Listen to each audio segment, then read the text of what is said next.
উন্নত চিকিৎসা শেষে 4 মাস পর লন্ডন থেকে দেশে ফিরেছেন বিএনপি চেয়ারপারসন বেগম খালেদা জিয়া।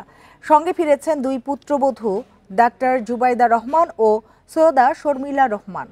মঙ্গলবার কাতারের আমিরের এয়ার অ্যাম্বুলেন্সে দেশে পৌঁছান খালেদা জিয়া। বিমানবন্দর থেকে গুলশানের বাসা পর্যন্ত রাস্তার দুপাশে দাঁড়িয়ে স্বাগত জানান বিপুল সংখ্যক নেতাকর্মী। খালেদা জিয়ার ফেরা গণতন্ত্রের পথে যাত্রা আরও সহজ করবে বলে মন্তব্য করেছেন বিএনপি মহাসচিব মির্জা ফখরুল ইসলাম আলমগীর।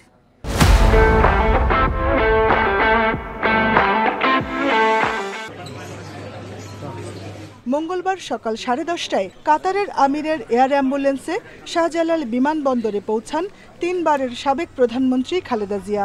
তার সঙ্গে দুই পুত্রবধূ সৈয়দা শামিলা রহমান এবং 17 বছর পর ডাক্তার জুবাইদা রহমান দেশে ফিরেছেন। বিমানবন্দরের আনুষ্ঠানিকতা শেষে গুলশানের বাসার দিকে রওনা হন বিএনপি চেয়ারপারসন। কড়া নিরাপত্তায় এগিয়ে চলে খালেদা জিয়ার গাড়িবহর। ফিরোজায় যাওয়ার পথটি রূপ নেয় জনসমুদ্রে। বিমানবন্দর থেকে গুলশান পর্যন্ত সড়কের দুপাশে ভিড় করেন উচ্ছ্বসিত নেতাকর্মীরা।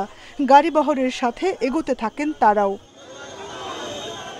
বিএনপি চেয়ারপারসনের ফেরা শুধু দল নয়, দেশের জন্য ঐতিহাসিক মুহূর্ত বলছেন দলটির নেতারা।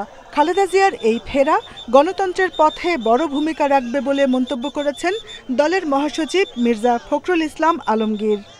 এই সময়ে তার উপস্থিতি আমাদের দেশের জন্য, জনগণের জন্য একটা অত্যন্ত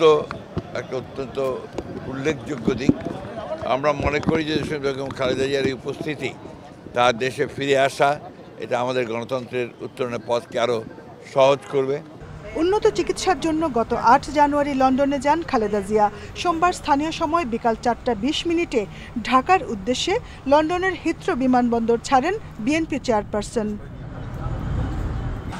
জাহানারা পারভিন, ইন্ডিপেন্ডেন্ট নিউজ, ঢাকা।